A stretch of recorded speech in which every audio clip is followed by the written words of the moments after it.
Hi guys, happy Tuesday. I hope you used your time wisely yesterday and you got some work turned in. We are having some technical issues still, so I'm trying to get into Power School whenever I can to update grades. So keep on turning in the work. I will get your grades updated as soon as I can.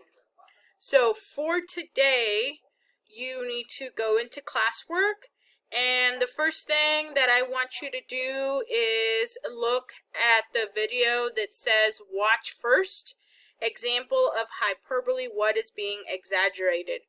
And it is a YouTube video where I go over the hyperbole notes again and the examples for your assignment. I show you exactly how to do it. That's the first thing that I want you to look at. After you get done watching the 2-minute video, I want you to click on your assignment, hyperbole, what is being exaggerated. It is a practice.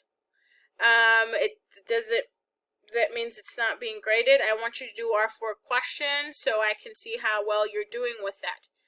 After you get done doing the hyperbole assignment, you should be done for your figurative language assignments for today.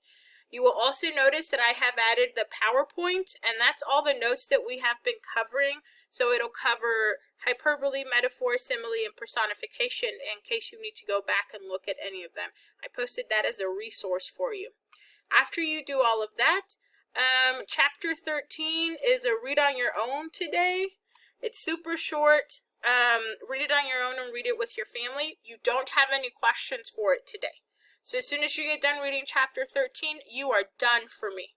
Okay? If you have any questions, please shoot me an email and I will get back to you as soon as I can.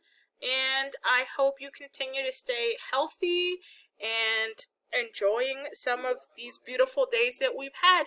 I will see you tomorrow.